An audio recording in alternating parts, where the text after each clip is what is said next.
তো আজকে তোমাদের ক্লাসে আমরা কোশ্চেন অ্যান্সার ডিসকাস করার জন্য রেখেছিলাম। তো কোশ্চেন অ্যান্সার ডিসকাস করা হবেই, ঠিক আছে। তো তার আগে কয়েকটা জিনিস তোমাদের সামনে আমি শেয়ার করতে চাইছি। তোমরা জানো যে একটা নোটিশ ভাইরাল হয়েছিল 22 তারিখে, যে 11, 12 এবং 9, 10-এর যেটা পরীক্ষা হয়েছিল 2025 সালে, সেটা পুরোটাই বাতিল হয়ে গেল। এবং হচ্ছে কি আবার নতুন করে, মানে পরীক্ষাটা বাতিল নয়, যে রেজাল্টটা পাবলিশ হয়েছিল সেটা বাতিল। আবার নতুন করে ওবিসির যে 7% রিজার্ভেশন প্লাস ওবিসির যে 66টি থাকলো, 17টি ওবিসি বাদ চলে গেছে, এরকম ভাবে নতুন করে সবকিছু হয়ে আবার তোমার হচ্ছে কি ভেরিফিকেশন লিস্ট জারি হবে। তো সেটা তোমরা জানো যে ওটা খবরটা ছিল খুবই ভুল, এবং তার বিনিময়ে আমাদের West Bengal central school service commission থেকে নোটিফিকেশন জারি হয়েছিল। একটু বাবা মিউট করে দাও। দেখো এবারে এই যে নোটিফিকেশনটি এসছে, এই নোটিফিকেশনের সাথে আরেকটা জিনিসও আমরা পেয়েছি, তোমরা সবাই দেখেছো, গ্রুপে দেওয়া ছিল। এটা ছিল West Bengal board of secondary education. এই দুটো জিনিস একটু আমরা মনে হয় আলোচনা করে নেওয়াটা দরকার আছে।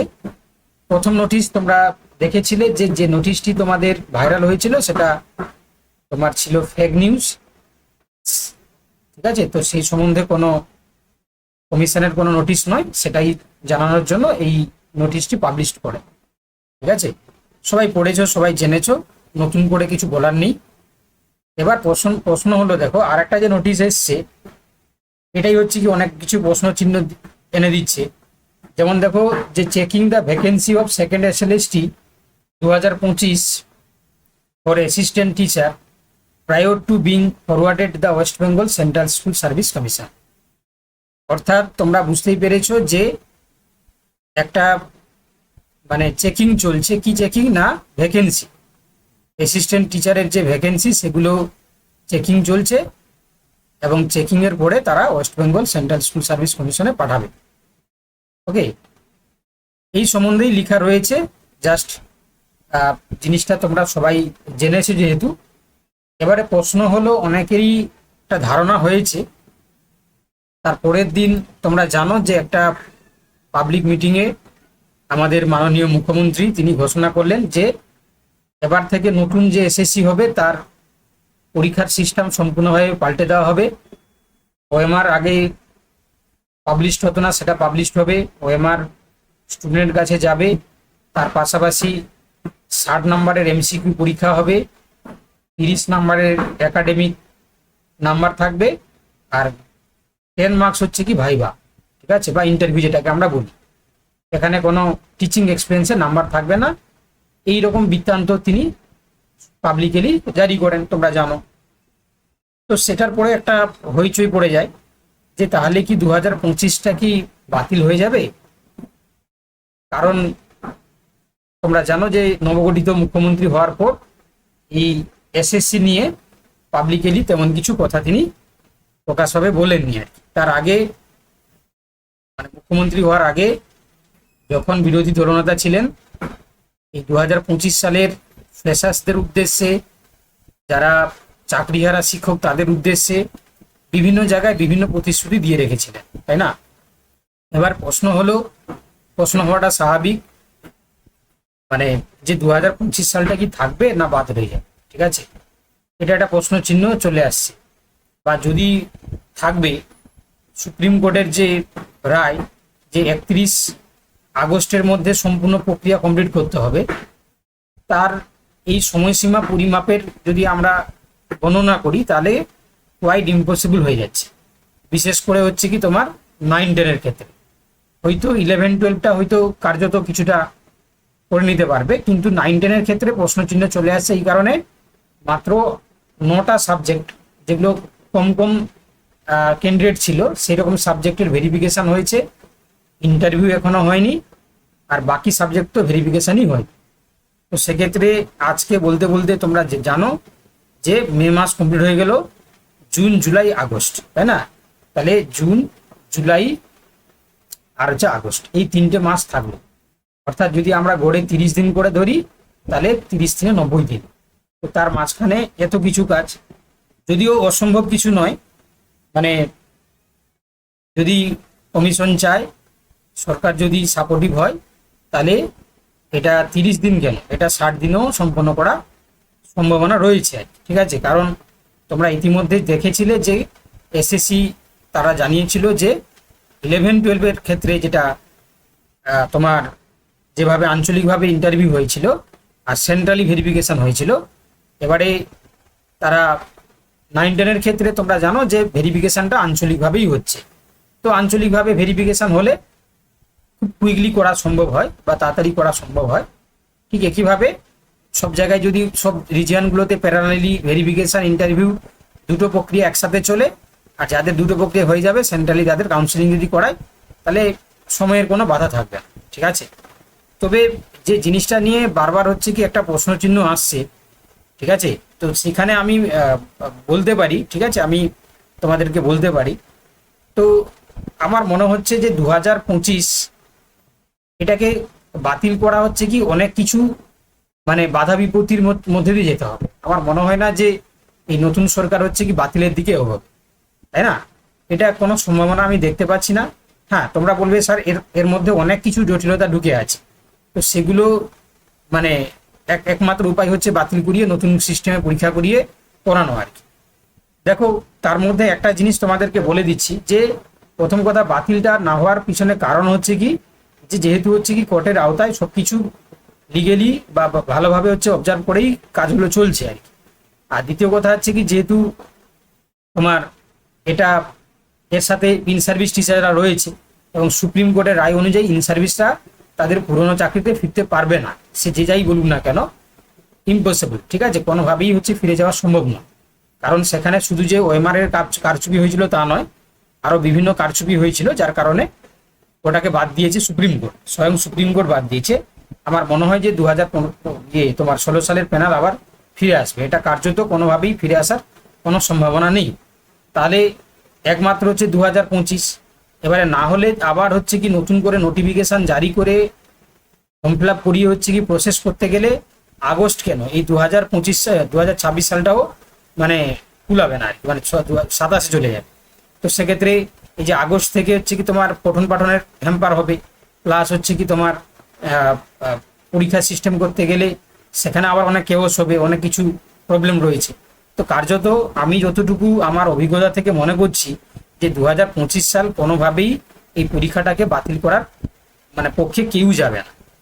এবারে তোমরা যারা হচ্ছে কি নেগেটিভ থিঙ্কিং করছো, তোমরা বলছো যে স্যার তাহলে এখনো পর্যন্ত সরকার গঠন হওয়ার পর থেকেই কার্যত কোনোভাবেই কোনো নোটিফিকেশান বা কোনো ইন্টিমেশন কিছুই আমরা দেখতে পাচ্ছি না, মানে পুরো ওয়েবসাইটটাই হচ্ছে কি এখন কার্যত বন্ধ হয়ে পড়ে আছে। তাহলে সেক্ষেত্রে তার কি উত্তর হওয়া উচিত?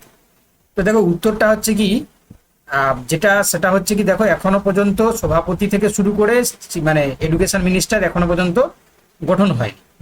ঠিক আছে, শুধুমাত্র একজন আধিকারিক, তার আন্ডারে সমস্ত কাজ কিন্তু চলছে আর কি। ঠিক আছে, তো আমার মনে হয় যে পুরো প্রসেসটাকে বুঝতে, আগে কি সিস্টেমে কাজ হচ্ছিল, আগে কি সিস্টেমে চলছিল, কি কি মানে কি কি আইনত বাধা রয়েছে, বা কি কি তোমার হচ্ছে কি এখানে কাজ করতে গেলে বা এই ডেডলাইনে মেনে চলতে গেলে কি কি করা উচিত, এই বিষয়গুলো নিয়ে অনেক কিছু ভাবনা চিন্তা চলছে, বা এবং কমিশনের সাথে গভর্নমেন্টের মধ্যে একটা কি বলবো যে বোঝাপড়ার সিস্টেমটা চলছে আর কি। এবং তোমাদেরকে এটা বলি, যখন শুরু হবে স্মুথলি কিন্তু অগ্রগতিতে কাজ চলবে। যারা নেগেটিভ ভাবছো বা যারা নেগেটিভ ছড়াচ্ছ, আমার মনে হয় না যে 2025-এর এই প্যানেলটাকে বাতিলের দিকে কেউ নিয়ে যাবে।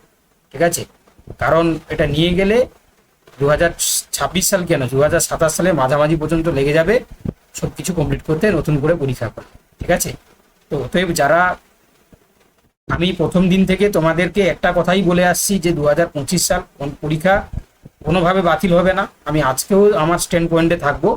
তার পিছনে হচ্ছে কি, আমি এতগুলো লজিক্যালি যে কথাগুলো বললাম, আশা করি তোমরা অনেকেই সহমত পোষণ করবে, তাই না? কারণ আনুষঙ্গিক যে জিনিসগুলো বললাম যে কোনোভাবেই সম্ভব নয়। ঠিক আছে, তো হ্যাঁ, আর একটা জিনিস এটা হচ্ছে কি তোমরা বলতে পারো যে স্যার তাহলে ওবিসির কেসটা কি হতে পারে, তাই না? কারণ এটাকে নিয়ে তো প্রশ্ন আসছিল, তাই না? ওবিসি কে নিয়ে তো প্রশ্ন আসলো যে ওবিসিটা নিয়ে কি হতে পারে, ঠিক আছে?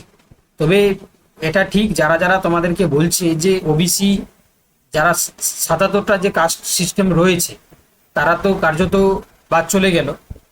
তো সেক্ষেত্রে বাকি যে শিশুরা থাকলো তাদেরকেই মান্যতা দিয়ে আমার মনে হয় এই 2025 সালে রিক্রুটমেন্টটা করাবে।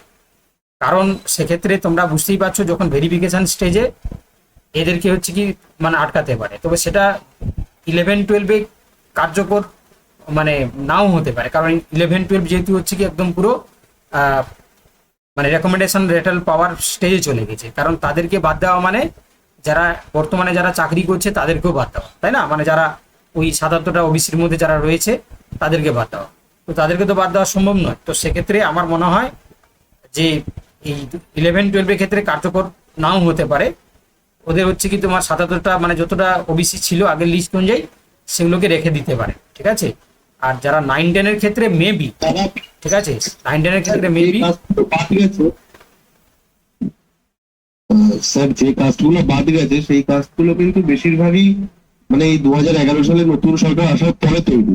সুতরাং সেই কাজটা কিন্তু বেশি লোক বর্তমানে ইন সার্ভিসে নেই। বেশি লোক কি মানে খুব বেশি মানে কয়েকজন হয়তো থাকতে পারে, মানে এমন কিছু লোক কিন্তু এই কাজটার মধ্যে দিয়ে ইন সার্ভিসে নেই এখন। না না, এটা তোমার মনে হচ্ছে। তো সেক্ষেত্রে না অনেক রিক্রুটমেন্ট প্রসেসে প্রচুর জন ঢুকে বসে আছে, ঠিক আছে? আর সেক্ষেত্রে শুধু প্রচুর জন না থাকলেও যে কজন থাকবে প্রত্যেক একজন থাকলেও সেখানে আইনি জটিলতা তৈরি হতে পারে। যাই হোক, সেটা আলাদা জিনিস। তো আমার যেটা মানে আমার যেটা বলার সেটা হচ্ছে কি 11-12-এর ক্ষেত্রে মেবি ওই ওবিসিটাকে এফেক্টিভ নাও করতে পারে, ঠিক আছে? না করাটা হচ্ছে কি তোমার মানে যুক্তিযুক্ত কাজ হবে। আর 9-10-এর ক্ষেত্রে হচ্ছে কি তোমার যেহেতু ভেরিফিকেশন স্টেজে আছে, আমার এবারে এটাও করতে গেলে আবার ওটাও তোমার প্রশ্নচিহ্ন চলে আসবে, তাই না? তো সম্ভবত হচ্ছে কি তোমার ওবিসিটা মানে আগের সিস্টেমেও রাখতে পারে। আমার মনে হয় এই জায়গাটাই এসে একটা মানে প্রশ্নচিহ্ন থেকে যাচ্ছে যে কি করবে আর কি, তাই না? কারণ এটা অনেক কিছু প্রবাবিলিটি চলে আসছে। হয় মানে প্রথম প্রবাবিলিটি হচ্ছে কি হয় সবাইকে রেখে দেওয়া, সেকেন্ড প্রবাবিলিটি হচ্ছে কি যে শিশুটিটা হচ্ছে কি রেখে বাকি ৭৭টা যারা রয়েছে তারা যে স্টেজে থাকুক না কেন তাদেরকে বাদ দিয়ে দেওয়া। থার্ড প্রবাবিলিটি রয়েছে যে তোমার হচ্ছে কি মানে কোনো কোনো হচ্ছে কি তোমার ওই যে 7% না করে ওই যে আগে যেরকম 17% ছিল, 10% ওবিসি এ 7% ওবিসি বি, হ্যাঁ ওই সিস্টেমটা রেখে দেওয়া। এরকম অনেকগুলো না মানে সিস্টেম মানে প্রবাবিলিটি চলে আসছে। তো সেক্ষেত্রে আমার মনে হয় না যে মানে কি করবে সেটা হচ্ছে আগে থেকে আন্দাজ করে করতে পারা আর কি, ঠিক আছে? সেটা আমরা সময় এলে বুঝতে পারবো। কেননা হচ্ছে কি এই মুহূর্তে হচ্ছে কি এই জায়গাটা আলোচনা করলে যাদের মানে কিছু জনের প্রতি হয়তো নেগেটিভ ইম্প্যাক্ট পড়তে পারে, তাই না? কারণ আমরা তো সঠিক তথ্যটা জানি না যে কি হতে পারে। ধরো আমি কোন একটা জিনিসটাকে বেশি গুরুত্ব দিয়ে বললাম যে এটা হতে পারে, তো তার ফলে যারা ডিপ্রাইভ হবে তাদের ক্ষেত্রে একটা নেগেটিভ মানে ইফেক্ট পড়তে পারে। তো সেই জন্য আমি সেই জায়গাটা বেশি ডিটেলসে আলোচনা করছি না। তবে এইটুকু বলছি যে 2025 সালটা কোনোভাবেই বাতিল হবে না, কিছু একটা সুষ্ঠু সুরাহা আসবে যার মাধ্যমে এটাকে কন্টিনিউশন হবে আর কি, ঠিক আছে? আমার মনে হয় এবার বাকি জিনিসগুলো মানে আলোচনার সাপেক্ষে যতটা বলার আশা করি তোমাদেরকে বলতে পেরেছি বা তোমরা বুঝতে পেরেছো, ঠিক আছে? অতএব তোমরা আপাতত হচ্ছে কি নির্ভয়ে থাকো যে কিছু একটা হচ্ছে কি তোমার পরিস্থিতি তৈরি হবে, মানে মানে স্বাভাবিক করার জন্য কিছু একটা পরিস্থিতি করিয়ে আশা করি চলে আসবে। এবং আমার মনে হচ্ছে যে মানে কালকে ধরো সোমবার, তো এই কালকে থেকে হচ্ছে কি কিছু একটা আমরা মানে নোটিফিকেশন বলো বা কিছু একটা নোটিশ কিন্তু আমরা পাবো, ঠিক আছে? যাতে করে এটাকে সুষ্ঠুভাবে প্রক্রিয়াটাকে এগোনো যেতে পারে, ঠিক আছে? আশা করি তোমরা সবাই বুঝতে পারলে, তাই না? আশা করি তোমরা সবাই বুঝতে পারলে। যদি কারো কিছু বক্তব্য থাকলে তোমরা বলতে পারো। হ্যাঁ বলো। হুম। কোনটা?